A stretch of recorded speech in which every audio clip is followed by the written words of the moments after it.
Hey genius, welcome back to my channel. So genius, जो chapter चल रहा था वो था अपना बैंकिंग कंपनीज। बैंकिंग कंपनीज में हम कर रहे थे यूनिट नंबर 4.3 प्रोविजंस। प्रोविजंस में हमारा इलस्ट्रेशन नंबर 1 कंप्लीट हो चुका था। आज हम करेंगे इलस्ट्रेशन नंबर 2। तो फटाफट से कॉपी और पेन निकाल लीजिए। इलस्ट्रेशन नंबर 2 को भी अपन आसान बनाते हैं।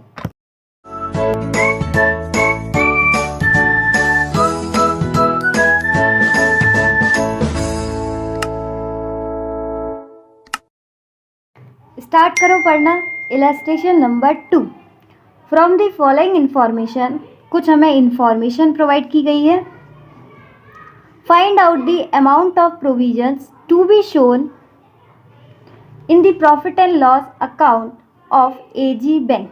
तो हमें क्या कैलकुलेट करना है? Basically amount of provisions. हमें एसेट्स दे रखे हैं। एसेट्स को ऑलरेडी देखो क्लासिफाई कर रखा है। स्टैंडर्ड एसेट्स, सब स्टैंडर्ड एसेट्स, डाउटफुल एसेट्स की तीनों कैटेगरी, और लॉस एसेट्स। ठीक है, तो हमें क्या दे रखा है? एसेट्स का क्लासिफिकेशन ऑलरेडी कर रखा है और उनका अमाउंट दे रखा है। हमें बस क्या करना है? परसेंटेज ऑफ प्रोविजन लगाना है। उससे क्या होगा? अमाउंट ऑफ प्रोविजन जो क्वेश्चन की रिक्वायरमेंट है वो आ जाएगा। ठीक है ना? तो लिखते हैं इलस्ट्रेशन नंबर 2 सॉल्यूशन। क्या करना है हमें? प्रोविजन का कंप्यूटेशन। Computation of provision. ठीक है, सिंपल सा फॉर्मेट। एसेट सारी यहाँ लिख देंगे, उनका जो अमाउंट गिवन है वो यहाँ लिख देंगे, परसेंटेज ऑफ प्रोविजन लिख देंगे यहाँ पर, और उससे इंटू करके यहाँ पर आ जाएगा अमाउंट ऑफ प्रोविजन। तो कुछ नहीं है इस क्वेश्चन में। अगर हमें परसेंटेज ऑफ प्रोविजन याद होगा तो हम यहाँ पर लिख देंगे और हमारा प्रोविजन का जो अमाउंट है वो आ जाएगा। तो परसेंटेज ऑफ प्रोविजन कैसे याद करना है ये हम सीखेंगे। याद करने की पूरी कोशिश करेंगे। कब? वीडियो के एंड में। मतलब पहले ये क्वेश्चन सॉल्व कर लें, उसके बाद मैं आपको बताती हूँ कि परसेंटेज ऑफ प्रोविजन याद करने की ट्रिक क्या है। चलो एक एक करके लिख देते हैं। सबसे पहले कौन सी एसेट्स थी? Standard assets. ठीक है, नेक्स्ट कौन सी थी? सब स्टैंडर्ड एसेट।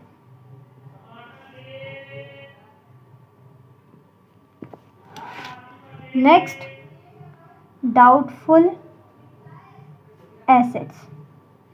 डाउटफुल एसेट्स में 3 कैटेगरी थी, 1 ईयर 3 ईयर। पहली फॉर 1 ईयर,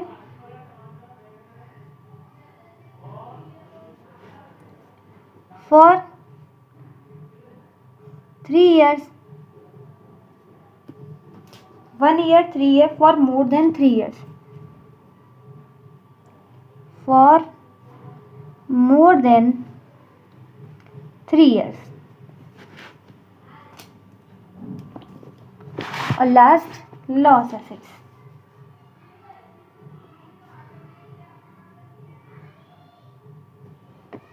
इनका अमाउंट एक बार देख लो, उसके बाद लिख देते हैं। 5000, 4000, 800, 600, 200, 1000। ठीक है, 5000, 4000,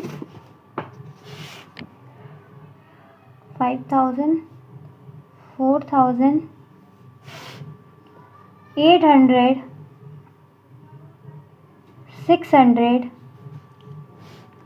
200 और लास्ट 1000। ठीक है ना?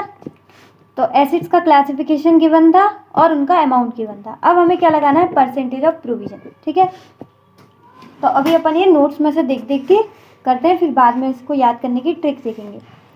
तो देखो, standard assets. Standard assets question में हमें सिर्फ स्टैंडर्ड एसेट दे रखा है। इसके अलावा स्टैंडर्ड एसेट्स के लिए कोई एडिशनल इन्फॉर्मेशन नहीं दे रखी है। तो देखो क्या एज्यूम करेंगे?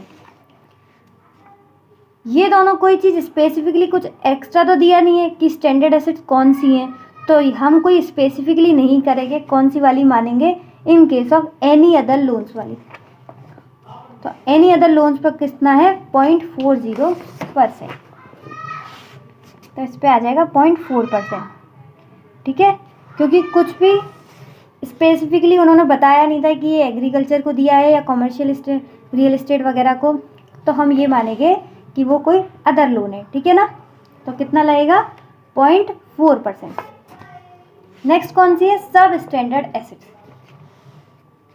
अगेन सब स्टैंडर्ड एसेट्स के लिए भी कोई वो नहीं दे रखी है आपको एडिशनल इन्फॉर्मेशन, तो हमें यहाँ भी अजम्पशन माननी पड़ेगी। जब भी कोई एडिशनल इन्फॉर्मेशन नहीं प्रोवाइड की जाती तो हमें क्या मानना जाता है, अज्यूम करना पड़ता है। तो अब कुछ भी अज्यूम कर सकते हो आप, सिक्योर्ड भी और अनसिक्योर्ड भी। पर अनसिक्योर्ड में अगेन दो चीज़ें हैं, अनसिक्योर्ड पोर्शन या फिर unsecured portion related to infrastructure.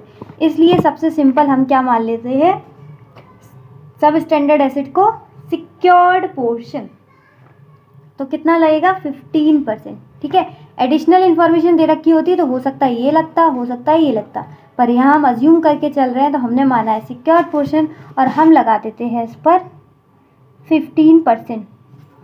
अच्छा, इससे रिलेटेड नोट भी दे देना बाद में, ठीक है, कि हमने सब स्टैंडर्ड एसेट को सिक्योर्ड पोर्शन माना है, क्योंकि हो सकता है एक नोट ना देने की वजह से इंस्टीट्यूट यहाँ पे अनसिक्योर्ड मान ले और पूरा का पूरा क्वेश्चन गलत हो जाए। तो अपने बच के रहो, नोट अपने डालते जाओ कि हमने क्या चीज़ कौन सी अजम्पशन ली है। डाउटफुल एसेट, सबसे पहला 1 ईयर, 3 ईयर, फिर 3 ईयर्स। तो अप टू 1 ईयर के लिए 25%, अप टू 3 ईयर्स के लिए 40%, मोर देन 3 ईयर्स के लिए 100%। तो पहला क्या लगेगा 25, 40, 100। इसके लिए लगेगा 25%, इसके लिए लगेगा 40% और इसके लिए लगेगा 100%। लॉस एसेट के लिए तो बहुत ही सिंपल 100%, तो इसके लिए डायरेक्ट अपन ने लिख दिया 100%। अब हमें कुछ नहीं करना, बस अमाउंट दे रखा था, परसेंटेज ऑफ प्रोविजन हमने लिख ली, अब इनका बस इनटू करके अमाउंट ऑफ प्रोविजन आ जाएगा। 5000 का 0.4% 20,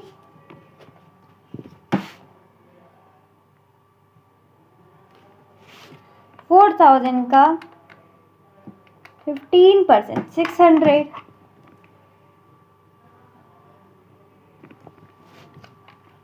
800 का 25% 200, 600 का 40% 240, 200 का 100% 200 आ जाएगा और 1000 का 100% 1000 आ जाएगा। ठीक है, अब इसे हम फटाफट से कैलकुलेट कर लेते हैं। 20, 600, 200, 240, 200 और 1000, ये अपना आ गया 2260। तो टोटल प्रोविजन कितना आ गया 2260। ठीक है ना,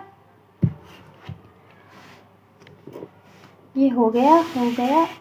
हाँ, यहाँ पर एक चीज़ रह गई, यहाँ पे जो अमाउंट है वो लैक्स में, ये हमें क्वेश्चन में गिवन था, अमाउंट इन लैक्स। ठीक है, तो प्रोविजन भी लैक्स में आएगा। तो बस इतना सा था, एसेट्स क्लासीफाई थी, अमाउंट दे रखा था, परसेंटेज ऑफ प्रोविजन लगाया, अमाउंट ऑफ प्रोविजन आ गया। हाँ, एक बोला था मैंने आपको कि एक नोट और लिख देना, तो एक अच्छा सा स्टार बना के, जैसे मैं हर बार कहती हूँ नोट के लिए, अच्छा सा स्टार बना के लिख देना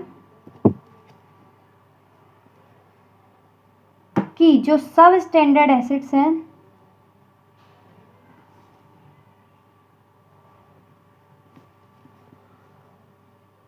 आर, हमने कैसे अज्यूम किए, are assumed as fully secure. ठीक है, तो जैसे कि मैंने बोला था, लास्ट में हम इसकी परसेंटेज ऑफ प्रोविजन याद करने की ट्रिक देखेंगे कि कैसे ये याद हो सकता है। तो देखो, सब स्टैंडर्ड एसेट में 3 तरीके से आ सकता है, सिक्योर्ड, अनसिक्योर्ड और unsecured portion related to infrastructure. तो तीनों के जो है परसेंटेज हमें अलग अलग करने हैं, उससे जो तीनों का अमाउंट ऑफ प्रोविजन आएगा वो भी डिफरेंट आएगा। ठीक है ना, लेकिन अभी जो अपन ने क्वेश्चन किया उसमें ज़्यादा कुछ था नहीं, बिकॉज उसमें उन्होंने बताया ही नहीं था कि सब स्टैंडर्ड कौन से हैं, तो हमने अज्यूम कर लिए सिक्योर्ड पोर्शन वाले और 15% लगा दिया। लेकिन अगर वहाँ पे अलग अलग आ गए तो आपको कैसे करना है, देखो सबसे पहले याद रखना है secured, unsecured, unsecured related to infrastructure, यानी कि पहले क्या आएगा सिक्योर्ड, फिर क्या आएगा अनसिक्योर्ड, उसके बाद फिर से अनसिक्योर्ड लेकिन रिलेटेड टू द इंफ्रास्ट्रक्चर।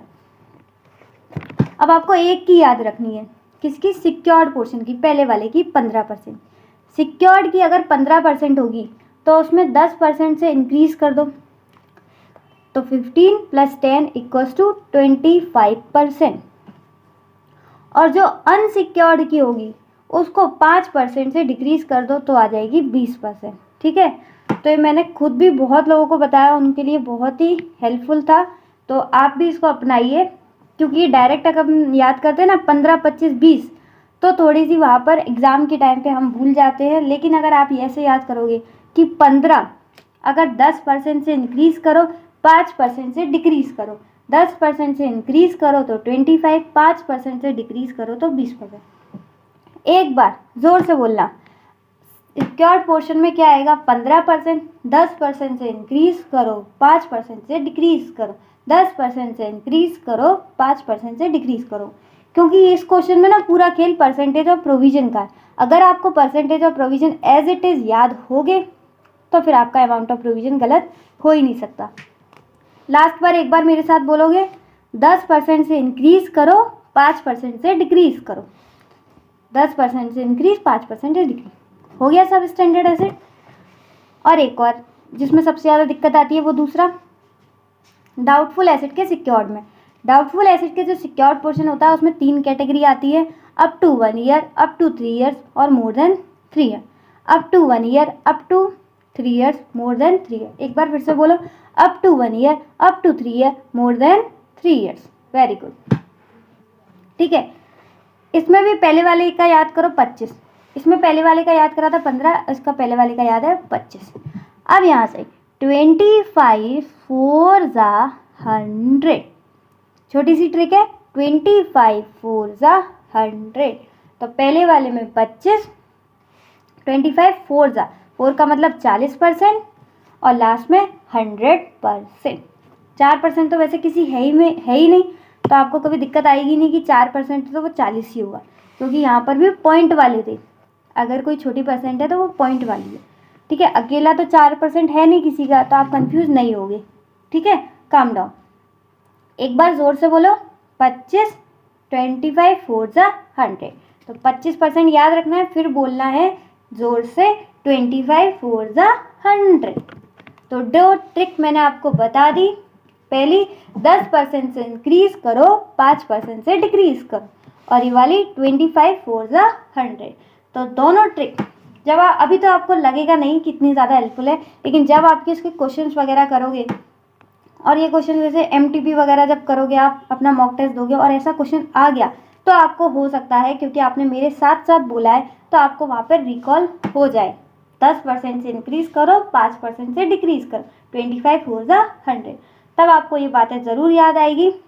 और वैसे मुझे बताना ट्रिक कैसी लगी और पूरा क्वेश्चन समझ में आ गया और इसकी प्रेजेंटेशन भी आपको समझ में आ गई। तो एट द एंड वही, if the video is helpful for you तो ज़रूर लाइक का बटन हिट करिए, और सब्सक्राइब अब तक नहीं किया है तो भाई किसका वेट कर रहे हो, आपके घर आके तो बोलोगी नहीं, ठीक है, कि आपकी बेल बजा के कहोगी कि मेरे चैनल की बेल बजाओ, तो जल्दी करो यार। ओके, इसी तरीके से खुश रहिए, मुस्कुराते रहिए, मिलते हैं नेक्स्ट वीडियो में, तब तक के लिए bye bye, be happy always.